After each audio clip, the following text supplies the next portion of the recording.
దేవుడు మనకి ఏదన్నా కొన్ని విషయాలు నెరవేర్చాలనుకున్నప్పుడు, కొన్ని కార్యాలు రెట్టింపుగా జరిగించాలనుకున్నప్పుడు 2 విధములుగా మనల్ని పరీక్షిస్తాడు. గుర్తుపెట్టుకోండి. దేవుడు మనకి ఇవ్వగోరినవి మనం స్వతంత్రించుకున్నట్లు, అలాగే మనలో ఉన్న ఎగస్టాలను తొలగించున్నట్లు మనల్ని శుద్ధి చేయడానికి 2 విధములుగా దేవుడు మనల్ని పరీక్షిస్తాడు. ఒకటి, మనకు ఉన్న వాటిని తొలగించి, అంటే కఠినమైన శ్రమలను మనకు రానిచ్చి, అందులో మన విశ్వాసాన్ని పరీక్షించి, ఆ పరీక్షలో మనం ఉత్తీర్ణమైన తర్వాత 2 అంతలుగా దీవిస్తాడు. ఇది ఏబు లైఫ్లో జరిగింది. ఏబులో చాలా చాలా చాలా చాలా ఉన్నవాడు ఏబు. మొత్తం తీసేశాడు. ఆఖరికి ఆయన ఒంట్లో ఉన్న ఆరోగ్యాన్ని కూడా తీసేసి పేషెంట్ని చేశాడు. ఎవడైనా ఏబును చూస్తే, ఒకప్పటి ఏబు ప్రస్తుత ఏబును చూస్తే, ఏబు బతకట్రా ఏం కానీ ఫిక్స్ అయిపోతారు. ఎక్కడో మొదలై ఎక్కడో ముగిసిందిరా ఏబు జీవితం, అయ్యో పాపమని అందరూ అనుకుంటారు. ఏబుకు మళ్ళా లైఫ్ లేదని. కానీ ఆశ్చర్యం, పరిశోధన అంతా పూర్తయిన తర్వాత ఏబు ఏది నమ్మాడు అదే జరిగింది. శోధింపబడిన మీదట నేను సువర్ణముగా మారెదను, నేను సజీవుడనై ఆయనను చూస్తాను. ఖచ్చితంగా నెరవేరింది. ఏబు 500 జతల ఎద్దులను పోగొట్టుకుంటే 1000 జతల ఎడ్లు ఇచ్చాడు మళ్ళీ. అంతకుముందు 500, ఈసారి 1000, డబల్. 10 మంది పిల్లల్ని పోగొట్టుకుంటే మళ్ళీ 10 మందిని భూమి మీద ఇచ్చాడు, 10 మందిని పరలోకంలో ఉంచాడు, పరదైసులో. అక్కడ 10, ఇక్కడ 10, 20 ఏబు కోటాలో. గాడిదలు డబల్, మొత్తం double double double double double. ఎప్పుడు ఇవన్నీ డబల్ అయినాయి? ఈ డబల్ కావడానికి ముందు ఉన్నాయన్నీ పోవాల్సి వచ్చింది.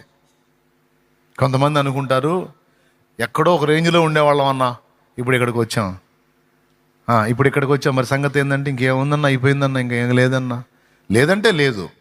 ఏబు ఉదంతం తెలుసుకొని ఉంది అన్నావా, మళ్ళీ స్టార్ట్. 2 అంతలు పరిశోధన పూర్తయిన తర్వాత.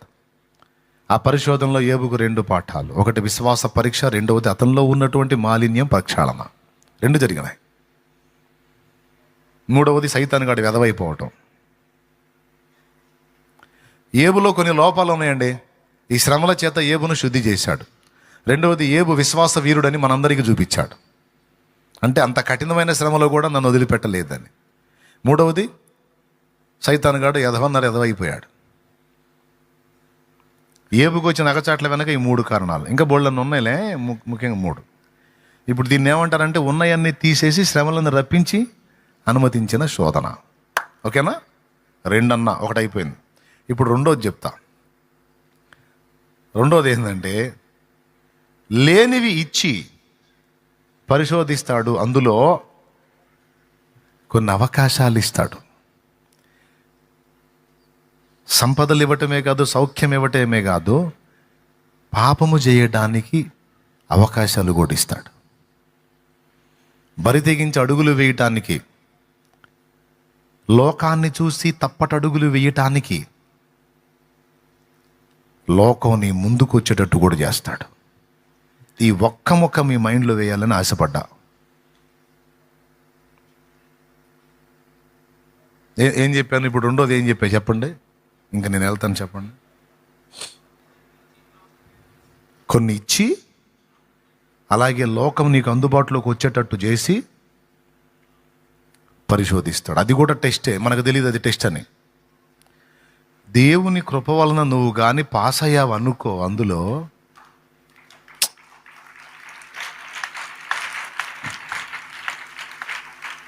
ఇంకా చాలా చేస్తాడు. ఇక నీకు చాలా చెప్తాడు, చాలా చేస్తాడు, అంతే.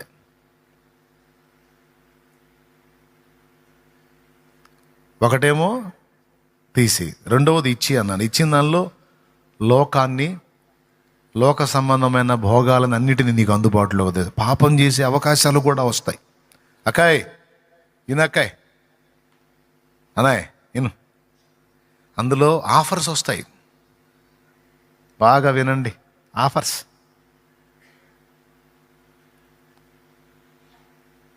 నీ కాళ్ళ ముందుకే వస్తాయి, నీకు అందుబాటులోకి వస్తాయి, నిన్ను పలకరిస్తాయి. ఏంటి సంగతని? నువ్వు లోబడకూడదు. నిన్ను పరీక్ష నాళికలో పెట్టాడని గుర్తుపెట్టుకో. అవి నీ ముందుకు రప్పించి నిన్ను టెస్ట్ చేస్తున్నాడని గుర్తుపెట్టుకో. ఎందుకంటే శ్రమలైనా, ఎలాంటి పనికిమాలిన ఆఫర్స్ అయినా, పాపపు ఆఫర్స్ అయినా, ఏది నీ దగ్గరకు వచ్చినా ఆయన అనుమతి ఉంది అని గుర్తుపెట్టుకో. ఆయన అబ్జర్వ్ చేస్తున్నాడని గుర్తుపెట్టుకో. అదొక్కటే. పరిశుద్ధత, పరిశుద్ధత ఎప్పటికీ నీ మందిరమునకు అనుకూలము. నేను పరిశుద్ధుడనై ఉన్న ప్రకారం మీరును పరిశుద్ధులై ఉండండి. ప్రతివాడు జారత్వమునకు దూరముగా తన తన ఘటమును కాపాడుకోవాలి. దేహ పరిశుద్ధత, నాలుక పరిశుద్ధత, నడత యొక్క పరిశుద్ధత, దృష్టి యొక్క పరిశుద్ధత. పరిశుద్ధత పరిశుద్ధతను ప్రేమిస్తున్నాడా, లేకపోతే పాపము యొక్క ఆకర్షణకు లోనైపోయిందా? అది పరీక్ష, ఇది పరీక్ష. ఈ పరీక్ష చాలామందికి ఎదురైద్ది. కొన్ని ఆఫర్లు తలుపు దడతాయి. నువ్వు ఘనంగా ఎంచుకునే వ్యక్తులు నిన్ను సమీపించే ఛాన్స్ ఉంది, వాళ్లే నిన్ను కదిలించే ఛాన్స్ ఉంది. ఏమో, మీరే ఆలోచించుకోండి. ఎవరెవరు ఎలాంటి సన్నివేశాలు ఎదుర్కొంటున్నారో, ఈ కూటమి అయిపోయి బయటికి పోయిన తర్వాత ఎవరి జీవితాలు ఏంటో, ఎవరెవరు ఏమేమి ఫేస్ చేస్తున్నారో నాకు తెలీదు, దేవుడికి తెలుసు అన్ని. ఇది మాత్రం గుర్తుపెట్టుకో, ఆయన నిన్ను టెస్ట్ చేస్తాడు. ఎందుకంటే నీ లైఫ్, నా లైఫ్ ఆయన చేతుల్లో ఉంది. అక్కడ కానీ నువ్వు క్వాలిఫై అయ్యావనుకో, సూపర్ ఉంటుంది. తలుపు తట్టిన ఆఫర్స్ను కూడా నువ్వు త్రోసేయాలి. ఇది యోసేపు చేశాడు. అర్థమైందా? ఎవరు చేశారు? ఎస్, ఇది మోషే చేశాడు. మోషే తలుపు తట్టింది ఐగుప్తు సింహాసనం అన్నాడు. ఐగుప్తు సింహాసనం ఎక్కితే మోషే ఎవడో తెలిసేది కాదు మనకి, ఎవడో అనుకునేవాళ్ళం, అసలు పేరే వచ్చేది కాదు. ఆ సింహాసనాన్ని కాలుతో ఒక తన్నుదన్నాడు కాబట్టి ఈరోజు వేల సంవత్సరాలుగా ప్రజలకు మార్గదర్శి అయి, ఇశ్రాయేలు జాతి విమోచకుడై, రక్షకుడు రావడానికి మార్గం సరళపరిచిన విశ్వాస వీరుల జాబితాలో మోషే ఉన్నాడు.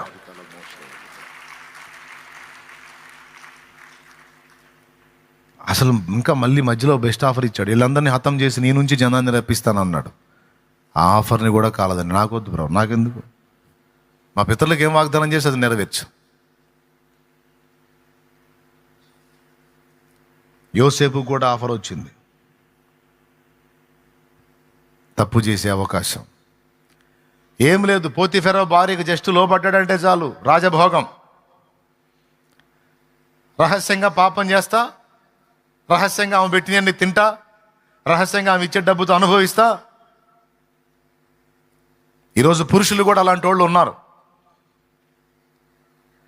ఎవరైనా ఒక స్త్రీ సంపన్నురాలైన స్త్రీ నాకు దొరికితే బాగుండు, ఆమెను చేరి ఆమె ద్వారా నేను పోషింపబడవచ్చు, ఆమె ద్వారా నేను భోగాన్ని అనుభవించు అనుకునే నీచమైన ఆలోచన కలిగినటువంటి పురుషులు లేకపోలేదు.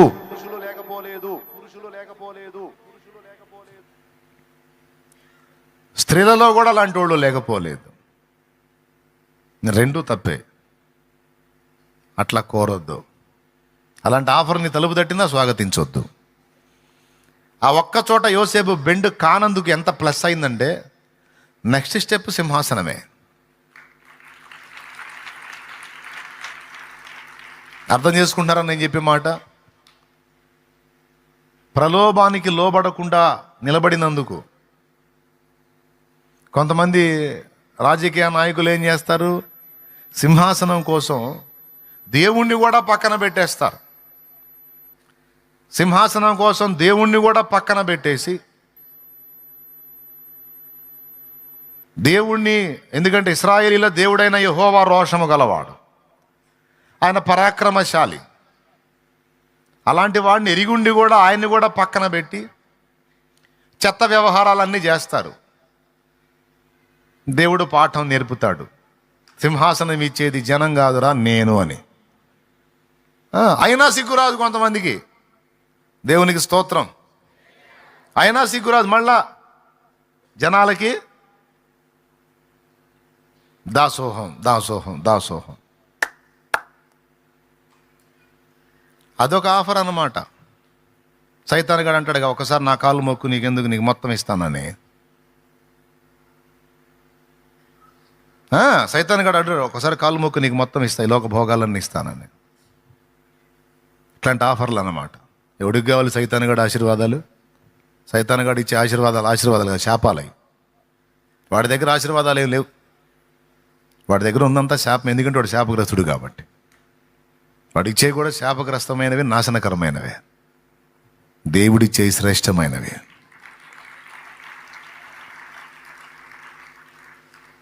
మొర్దెకాయ రోషం ఉండాలి. మొర్దెకాయ రోషం. హామాను భజన చేస్తే మొర్దెకాయ కూడా ఇంకా ఉన్నత పొజిషన్లో ఉండొచ్చు, కానీ జాతి నాశనం అయింది. అందుకే వంగల మొక్కల. యోసేపు తనకు వచ్చిన అవకాశాన్ని కాలదన్యాడు, వెళ్ళాడు సింహాసనం మీదకి. అంతే. ఆమె ఒప్పుకోనందుకు జైల్లో వేయించింది. అక్కడ నుంచి డైరెక్ట్గా వెళ్ళిపోయాడు సింహాసనం మీదకి. ఈరోజు నీ ముందుకు వచ్చే ప్రలోభాలకు లొంగావా? అంతటితోనే నీ చాప్టర్ క్లోజ్. దయచేసి ఆ దిక్కుమాలిన ఆఫర్లను వదిలే, ఆ దిక్కుమాలిన అవకాశాలు వదిలే. నువ్వు ఉన్న శ్రమలను బట్టి, సమస్యలను బట్టి అవి నీకు బెస్ట్ ఆఫర్లుగా అనిపిస్తాయి. అబ్బా, ఈ అవకాశం దేవుడే నా ముందు పంపించాడేమో. ఏది? పాపం చేసే అవకాశం. ఇప్పుడున్న పరిస్థితుల్లో ఈ ఛాన్స్ దేవుడే ఇచ్చాడేమో. నీకు భర్త ఉన్నాడు, పిల్లలు ఉన్నారు, సరే చూసుకోవట్లేదు, కష్టాల్లో ఉన్నావు. ఇవాళ కాకపోతే రేపు, రేపు కాకపోతే 10 రోజులు, 10 నెలకి, సంవత్సరానికైనా దేవుడు మార్చుకుంటాడు. కానీ ఇటు పక్క ఆదరణ దొరకనప్పుడు ఇంకొక పక్క ఆఫర్ తలుపు తట్టిద్ది. నిన్ను బాగా అర్థం చేసుకుంటాను, నీకు మంచి లైఫ్ ఇస్తా, కొంచెం నాకెళ్ళి చూస్తావా? అబ్బా, నా హృదయాన్ని అర్థం చేసుకునే మనిషి, అమ్మలాగా నాన్నలాగా వాళ్ళని మరిపించేంత ప్రేమ గల మనిషి నాకు దొరికాడు. ఈ జీవితం ఏమైపోయినా పర్వాలా, అతడు చాలు నాకు అని భర్తను వదిలేసి, పిల్లలను వదిలేసి తప్పటడుగేసినటువంటి మహిళలు లక్షల సంఖ్యలో ఉన్నారు. తర్వాత ఏమైందో తెలుసా? రెంటికి చెడ్డ రేవడిలాగా జీవితాలు సర్వనాశనం చేసుకొని చివరికి శాపగ్రస్తులై నశించారు. కొంతమంది ఆత్మహత్యలు చేసుకొని చచ్చిపోయారు. ఉసురు కదా, భర్తను తీసే, పిల్లలు ఉసురు కదా. ఈ ఉసురు తగిలి మరి ప్రశాంతంగా ఎట్ట సుఖపడతారు చెప్పండి? సాతానుగాడిచ్చే ఆఫర్స్ ఇవి. నువ్వు చాలా శ్రమ పడుతున్నావు, చాలా ఇబ్బంది పడుతున్నావు, చాలా నలిగిపోతున్నావు. వచ్చింది అవకాశం, కానీ ఏముంది, కానీ లోకమంతా అంతే ఉందిలే. కానీ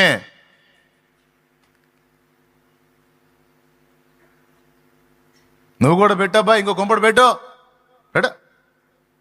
ఎందాక మనిషి కోసం చూస్తావు, పెడసే ఆఫర్. పురుషులకి స్త్రీలకి ఇద్దరికి చెప్తున్నాను, బిడ్డలారా గుర్తుపెట్టుకోండి. సాయితాను గడిచ్చే ఆఫర్లన్నీ నాశనకరమైనవే. అవి చూపులకి ఎంత రమ్యంగా ఉంటాయంటే నిషిద్ధ ఫలాలకు ఆకర్షణలు ఎక్కువ. నిషిద్ధ ఫలాలకు ఆకర్షణలు ఎక్కువ.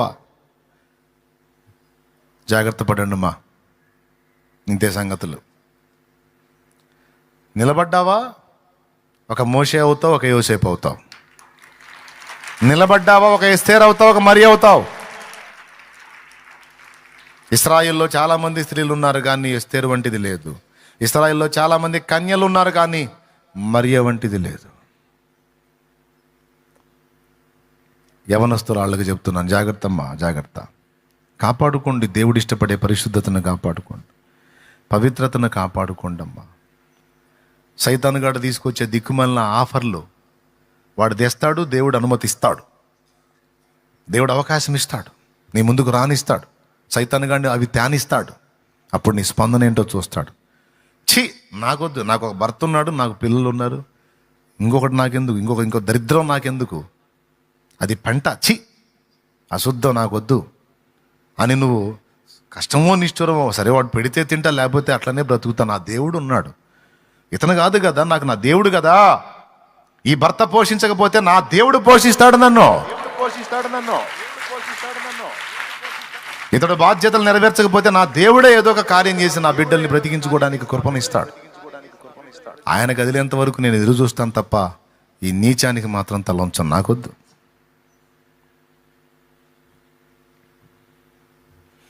నేను ఒకడికి భార్యనని తెలిసి, ఇద్దరు పిల్లలకు తల్లిని, ముగ్గురు పిల్లలకు తల్లిందని తెలిసి, లేదా ఒక బిడ్డకి తల్లిందని తెలిసి వాడు నన్ను ఆశిస్తున్నాడంటే వాడెంత దరిద్రుడో నాకు అర్థం అవట్లా, వాడెంత కకృతోడో నాకు అర్థం కావట్లా, వాడెంత చేదరో నాకు అర్థం కావట్లా.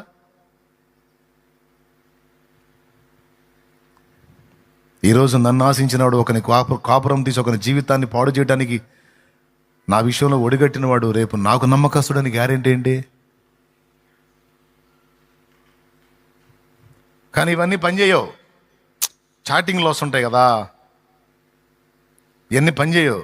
సెల్ ఫోన్ ఇప్పుడు అందుబాటులో ఉంది, చాటింగ్లో తీయని మాటలు వస్తుంటాయి. ఆ మాటల దెబ్బకి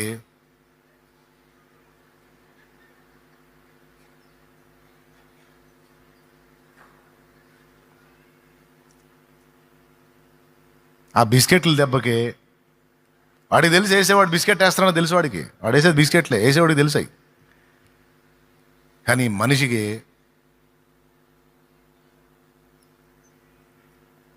మత్తు మత్తు మత్తు తీరా అంత అయిపోయిన తర్వాత చూసుకుంటే ఏమీ మిగలదు. జ్ఞాపకముంచుము లోతు సతీమణి, శాపనగర ప్రియ స్నేహితురాలు. జ్ఞాపకముంచుము లోతు సతీమణి, శాపనగర ప్రియ స్నేహితురాలు. ఆపద నెరిగి ఆశను వీడక, ఆపద నెరిగి ఆశను వీడక, నాశనముందెను పాఠము మీకిది, నాశనముందెను పాఠము మీకిది. అదిగో అంజూరము ఓ క్రైస్తవ చిగురించెను చూడుము, అదిగో అంజూరము క్రైస్తవ చిగురించెను చూడుము. ఇదిగో నేను త్వరగా వత్తును, సిద్ధపడుడియను స్వరమును వినవా. ఇదిగో నేను త్వరగా వత్తును, సిద్ధపడుడియను స్వరమును వినవా. అదిగో అంజూరము ఓ క్రైస్తవ చిగురించెను చూడుము. తమ్ముడు, చాలా పాములు తప్పించుకున్నావు ఇప్పటికే, లేదా దేన్నో దాని నోట్లో పడేవాడి తప్పించుకున్నావు. ఎన్నాళ్ళు తప్పించుకొని మళ్ళీ ఇప్పుడు ఇకిలిచ్చవాకు. పాములు ఎదురవుతానే ఉంటాయి, ఒకటి పోతే ఒకటి. ఈ పాములు శ్రమ రూపంలో రావచ్చు, లేదా ఆకర్షణల రూపంలో రావచ్చు. చెల్లి, చాలా మంది నాగరాజులను తప్పించుకున్నావు. నాగరాజులు అయిపోలా. నువ్వు కొలిక్కి వచ్చిన దాకా నాగరాజులు వస్తానే ఉంటాయి ఎదురు. ఎక్కడ కూడా ఏమరపాటుగా ఉండొద్దు, మెలకువను కోల్పోవద్దు. ఎవరు బుక్ అవుతున్నారో నాకైతే తెలియదు. నా తండ్రి మాత్రం మాట్లాడాడు, జాగ్రత్త చెప్తున్నాడు, తస్మాత్ జాగ్రత్త అని. మెలకువగలిగి జాగ్రత్త పడతారో, మందబుద్ధి గలవారై బలహీనపడతారో నిర్ణయం మీదే. అది నాకైనా మీకైనా ఎవరికైనా ఒకటే వర్తింపు. ఆకర్షణలు వచ్చినా సరే తట్టుకొని నిలబడ్డాం అనుకోను. నేను చెప్పినట్టుగా నేను ఆ నీతి వదలను. నా నీతి వదలను, నాకేం అవసరం లేదు అని నువ్వు నిజాయితీగా నిలబడితే నా తండ్రి యోసేపును హెచ్చించినట్లు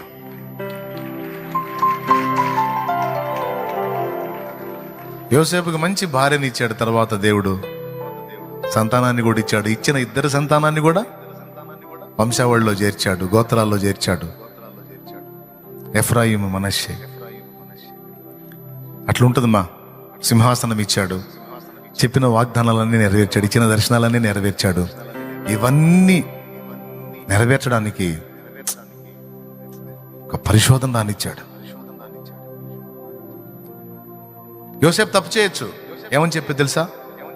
చేయకపోతే, నేను లోబడకపోతే నన్ను జైల్లో వేపిస్తానందండి, జైలు పాలవుతానంటే భయం వేసి ఆమె బెదిరించింది, అందుకని నేను అట్లా లోబడ్డానని చెప్పుకోవచ్చు. అబ్బే అట్లాగా వద్దు, నాకు వద్దు అసలు. ఎందుకు అట్లా? నా దేవుడే చూసుకుంటాడు, నా దేవుడే ఇస్తాడు.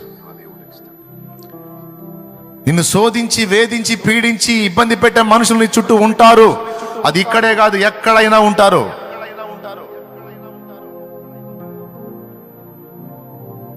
నువ్వు పరలోకం చేరిన దాకా ఉంటారు.